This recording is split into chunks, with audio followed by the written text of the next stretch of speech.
This is the worst case I've ever covered in this entire channel. Like, when I literally wrote the story and did some research about it, I actually had like nightmares. So like, viewer discretion is advised, to be honest. Hi guys, welcome back to my channel. I hope you're having a great day, not just a good day. So in today's case, we're going to just dive straight into the case, and it is beyond awful. I'm not even going to lie. And we're going to be talking about the worst Australian criminal or pedophile that I think I have literally ever read ever in this life. Peter Gerard Scully. He was born on the 13th of January in 1963, and he was a very creepy man, so his neighbors would say. And he also had like issues at work, with coworkers. His coworkers would also call him creepy sometimes, but like it was just like normal, like nerdy things that he would do. It wasn't like it was anything like what I would dive down deep into. Before 2011, he began delving into the darker side of what I'm going to be talking about in this video. He had a teenage sugar baby called Ling, and he used to pimp her out, give her to some of his mutual friends, and several former associates usually said that he had a very weird sexual history, and he would literally sometimes scam people. There was even a time that he scammed 20 investors of $2.5 million. He got to the Supreme Court and they ruled it out because there wasn't enough proof for the crimes that he committed. Apart from this particular crime, he had also been seen scamming people. Well, there hasn't been proof because he was never caught and there was never any proof, obviously. And he was also running an illegal online escort service. In 2009, an investigation of 117 charges were launched by the Australian Securities and Investment Commission. He was to be arrested if he ever set foot in an Australian airport, but he never returned to Australia again. So Peter arrived in Philippines in an island in Mondano, where he met a girl called Carmian Ann Alvarez. She lived on the street and she used to sell her body, but it's unsure if she went willingly with Peter or if Peter kidnapped her. She was abused and she was one of his victims, apparently one of his first victims when he just got to the Philippines. Eventually, she started to do whatever Peter said willingly. She wasn't even fighting anymore or making it seem like as if he was forcing her. She actually started enjoying doing all these things that Peter would say.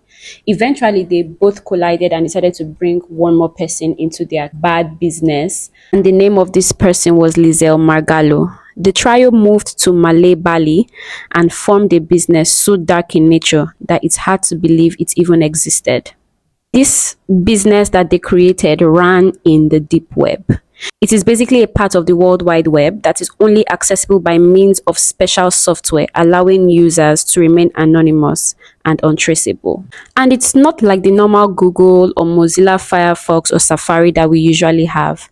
It's basically very weird and very strange. And if you might even be caught on the dark web on your devices, your device will most likely be banned or to alert the police.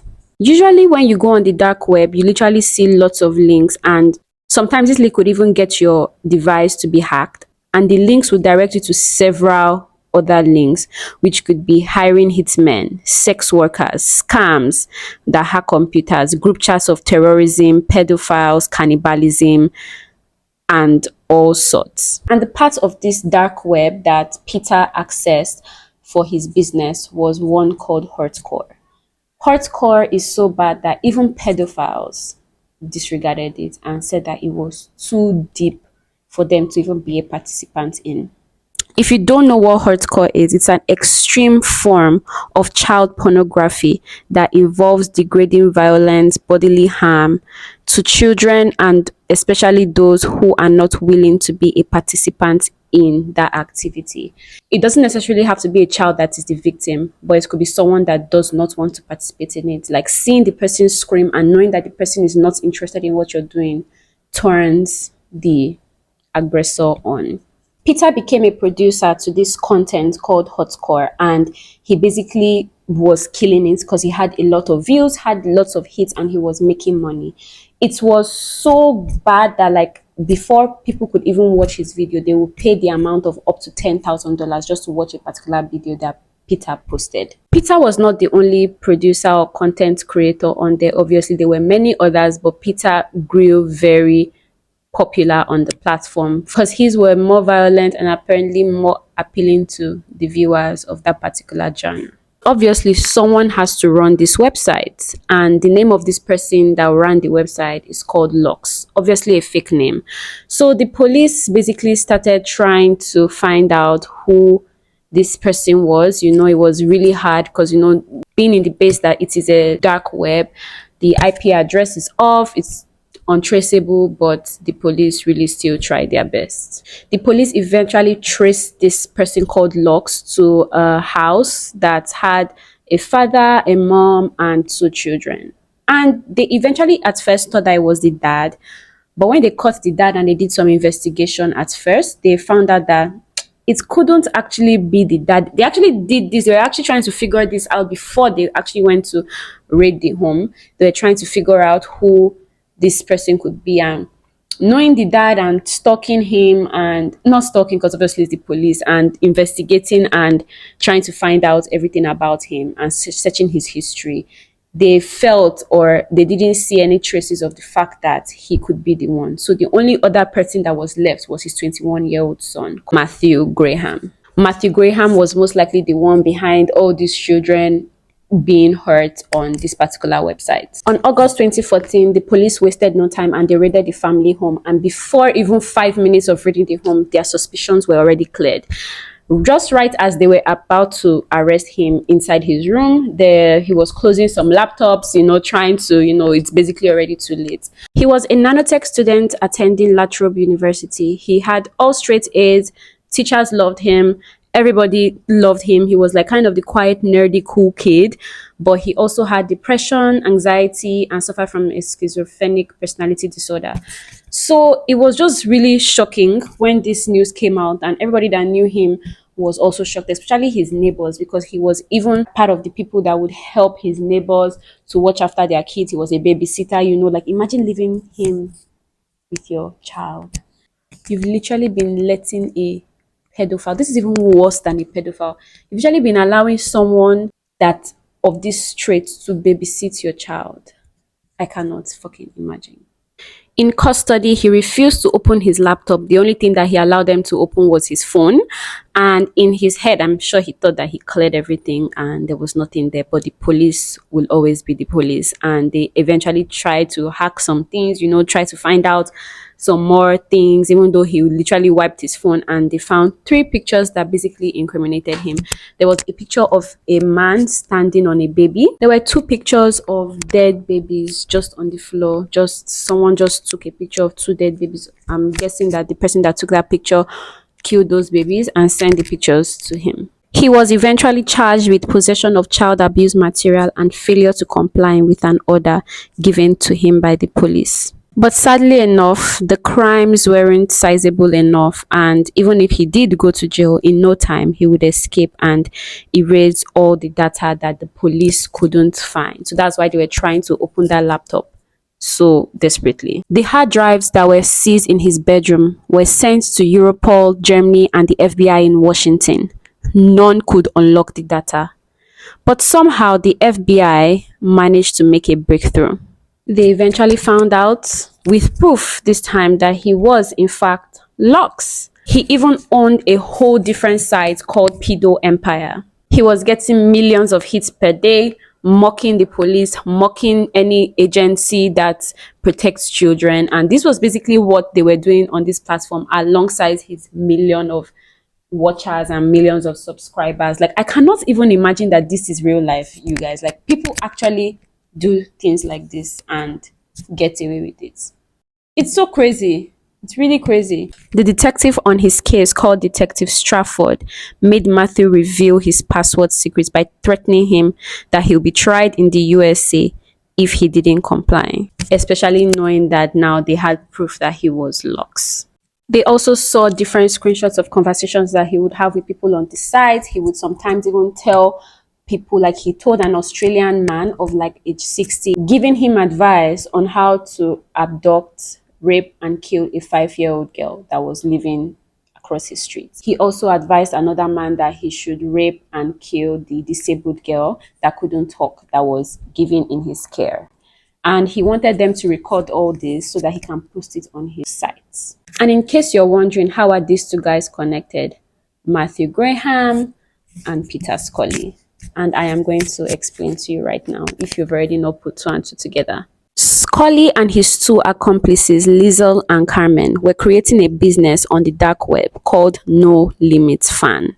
He found out that he could make money with pay-per-view and use these two girls to lure girls on the street looking for food or a place to stay and offer it to them. And he wanted people that no one would notice that they are missing, so that when he uses them for his dangerous and criminal and devilish activities, no one would miss them or look for them. Sometimes Peter would even go to the streets or go to local areas in Philippines and ask parents, or especially mothers that have lots of children, that he was going to take them back to the States, and they were just going to work for him so that he can bring them up, or so that they can have a better life. And as these women actually have no money, they see this as a better option. So Scully will give them some money in exchange for their child. And this was basically how Peter would ruin and make these girls' lives a living hell in the same Philippines. So he basically would go for desperate parents, and it was going to be really easy to get little girls into his care because Carmen and Liesl would basically be right beside him. So it's like, why not trust him? These are also young girls that he has helped. And when he's also going out or on the streets in the cars, of course, young girls would try or gravitate towards Carmen and Liesl, not knowing the evils that they were going to do to them. In 2012 was when Peter wanted to start recruiting these street girls, and eventually Carmen actually wanted to offer her own blood sister, but Peter rejected and said that he wanted children that nobody would miss. So the first two victims of 2012 for Peter were two little girls that were staying near a shopping complex in Philippines. They had no home, so they were living on the streets basically. And I think they also had their parents, but their parents were living on the other sides of the street. It was just like a very scattered thing. Like, if I'm a mom and I have a child, I'm going to position my child on the other end of the street so that she can beg for money here while I'll stay here and beg for money. So it makes it like easier to like rile in money. So these two girls were lured in by Carmen and Liesl, and when they got to Peter's apartment or house or local village, I don't even know whether it's called a hut, I really don't even know what he calls it. Those were the worst 5 days of those girls' lives. On the first night, Peter made them bath naked together while wrapping their necks with dog chains, and he was recording them. On the second night, they were forced to drink alcohol and they were so intoxicated. He also forced them to kiss each other while he recorded them. After this, Peter made them to start digging holes at the back of his house and basically told them that they were digging their graves in case they ever died. Peter would record all this while it was going on, and he would literally upload it on the website, and he would make up to like $10,000 per view. That's how crazy and sick people are in this freaking world. Like, you will pay $10,000 to watch a child die because of you. Like, like anyone that's caught, you deserve the death sentence. I can't believe that they were like a community of people, and he was literally doing this and having hits like viewers for a very long time. At one point in time, one of the girls actually fainted, and Peter thought that she was dead. So Peter and his two accomplices carried her to the grave that she dug for herself, and just right as they were putting the sand on her to bury her, Peter was shocked, also the two other girls, and when they saw that she was alive, they brought her back up and reminded her that she was going to eventually end up in the grave in case she eventually dies, and that they have already warned her. On the fourth day, Peter tied both girls' hands and legs, and they just basically sat down while he was feeding them food for whatever reason, because he was recording all this and uploading them still. On the fifth day was the day that these two girls thankfully escaped, and it was said that it was a mistake. They mistakenly left the door open, or they didn't tie their limbs very well. But it's also said that Carmen was the one that made them escape. purposely because she felt bad after she went out or had a break for 2 days and came back, and she just saw them and let them go. The two girls ran off and went to meet their parents at a local market, and that was also when they involved the police, and the police came storming to Peter's house. But Peter and Liesl had already escaped, and but they caught Carmen Alvarez. Apparently, the two girls that ran away were not the only victims that had run away from Peter Scully. The two girls in question were actually called Rosie, and the second girl was Rosie's cousin, so they were related. Apparently, also, one of the mothers that Peter had gone to deceive or manipulate to give him their child had felt guilty after like a week or two of giving her child out in exchange for money. Not like she did it in exchange for money per se, but she was also seeing it as a win-win because she was going to get money to take care of the family or the remaining family, the younger ones, than to the girl that he gave out. And she was also going to enjoy life because, she would go to the US and she's working for an American. So she was going to make more money and she doesn't have to care for that child too because the child will be living a better life. But luckily for her, the date that Peter gave her that he was going to travel with the girl had not yet come yet. So she went to ask for her child back. And by the time she got her child back, her child was beaten, raped, and she couldn't even speak anymore. Until today, she said she's never going to be able to forgive herself for what happened. The last victims of Peter Scully were three little girls called Barbie, age 12, Liza, age 11, and Daisy, who was just 18 months old. And the three were siblings who were subjected to the same horrible treatment that he had given the past girls that he had abducted. But these three had the worst. Barbie, who was the eldest of the three kids, was forced to torture her two younger ones, and he would film it for his No Limit Fun content. I cannot basically imagine how wicked Peter Scully is, and the part of the story that gave me nightmares last night, honestly speaking, is what I'm just about to tell you now. On the No Limit Fun content that he was always creating and had hit, he had the biggest hits on a video called Daisy's Destruction. And you guys, if you want to fast forward, you can, because what I'm about to say is going to be the worst case you've probably ever heard of. The description of that particular video on his page was, "Come see a child's mental ruin, her innocence lost, used as a tool. She will learn how to please her mistress. Her body will be ravaged and her dignity stolen." Mind you that Daisy was just 18 months when this happened to her, and the video was an hour long, and the things that were done to Daisy in that video were beyond comprehensive level of my mind. We're beyond the comprehensive level of my mind. I'm not even lying. Like, the video is available on the dark web, but I would never watch it. If you want to watch it, you're committing a crime, basically, and that would be very stupid of you to do. So I don't know why you would want to watch that, but I'm going to post the part of the police evidence and screenshots that they could take or find, because I'm never going to ever seek for such a video. In the video, Daisy was hung upside down. She was waterboarded, and they poured a lot of water on her private part as she was hung upwards, and they used different objects to play with her private parts. Objects including sex toys, hair clips, and she was also penetrated with alligator chips. Hot wax was also poured on her private parts. Then they beat her on her private parts.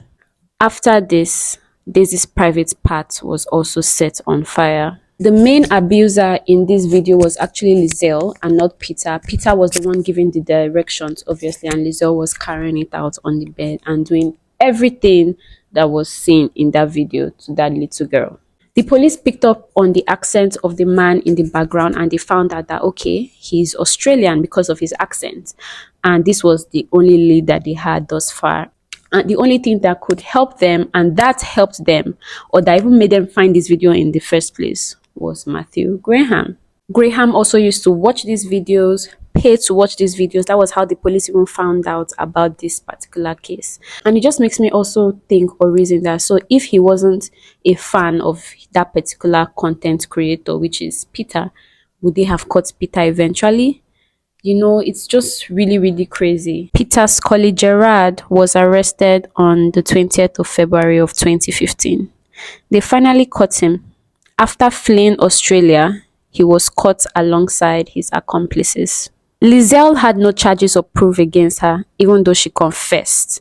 But by the time they had something against her, she had already run into hiding and started living a different life somewhere else along whatever city she was in. She changed her name to Shannon Capiro, and she was living a fake life, acting as a gym bro. She was living in the high end of life. Her roommates had no idea about her past. I'm just trying to figure out how she even looked for a way to weasel her way out of the poverty she was supposed to have been in after Peter Scully. So that's what I'm actually very confused about. But apparently it was also said that she was his boyfriend, or she was her boyfriend, or she was still collecting money from him. It just kind of doesn't really make any sense to me. But she was living a very lavish lifestyle in where she ran away to. On the 24th of January of 2017, she was arrested next to two white guys that she was escorting at Sunset Beach Resort. And her name then was Gina Carpio. She had already faked the whole passport, and she was basically going to be traveling soon. How they even caught her was that an agent came up to her and asked, "Is your name Gina Carpio?" And she was like, "Oh, yes." And that was how this person arrested her. Just put handcuffs on her hand and took her away. Around the area too of the beach resort, there were also other police officers that were acting like they were also there for the beach resort, but they were basically there for her. She eventually ended up being locked up, and while she was locked up, she was still interacting with Peter Scully through WhatsApp or Messenger or Skype, which is very weird. Like, why did they even have access to phones? And they were also still profiting from the no limit fund that they had created and the money that they were just riding up from those websites. Peter's two accomplices were not the only accomplices he had, apparently. There were other people like doctors, drivers that were helping him to bring other girls that were harmed in the process. Some of the suspects include Maria Dorothea. She was given 9 years sentence. Alexander Lau, 9 years. Christian Johan Rothy. This person actually escaped and till today has not been found. Hanel Saitano.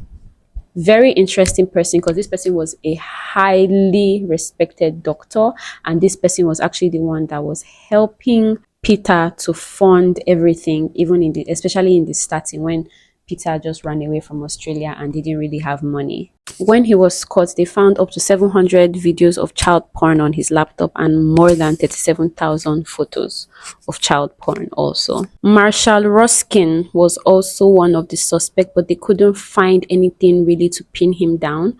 But they also found that he had child toys in his bags when he was traveling, so meaning that he was always traveling with the intent of having sexual intercourse.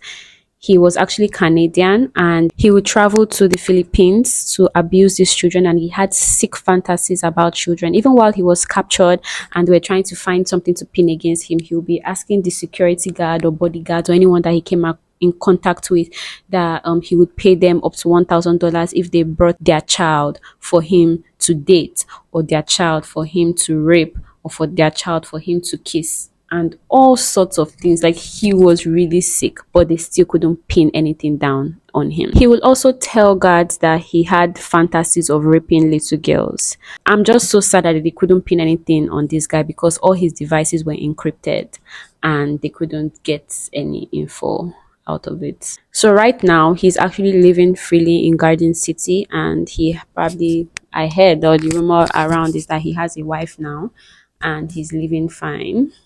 Makes my blood boil, but at least we should thank God that Peter Scully is not doing that. That was when I'll be seriously furiously mad, because he did even worse. And in regards to the last 3 kids that Peter Scully tortured before he was finally caught, Barbie unfortunately died, and her remains were found in the kitchen ground of Peter's apartment.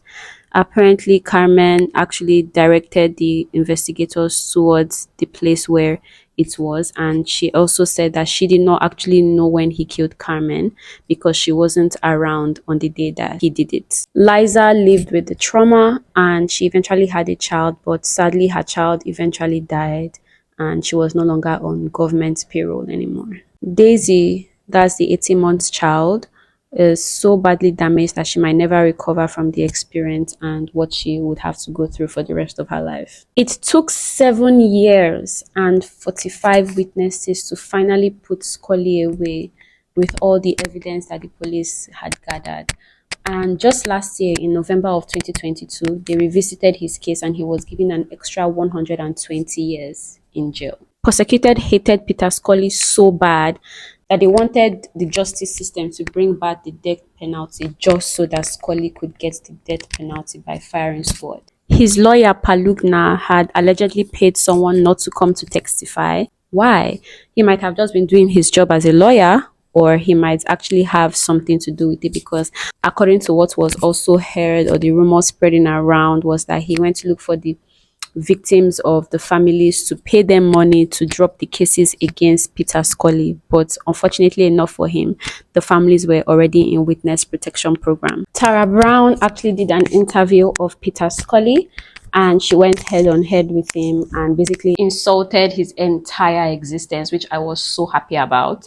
And that is basically the end. In case of Carmen, Carmen also got her own fair share in the court of law. Carmen is also serving a life sentence, and that will be the end of the whole case. I just hope that Barbie's soul rests in peace. She was the only one that actually died in the whole encounter of Peter Scully's stupid agenda. And hopefully more people can be caught, if this is even still going on, because I'm sure people still do rubbish like this. I don't even know why the dark web even exists, or if it exists, like, can't they take it down? You know, I don't really understand the whole dynamic of everything, but I hope that the better things come in the future. That will be the end of today's case, guys, and I will see you in my next video.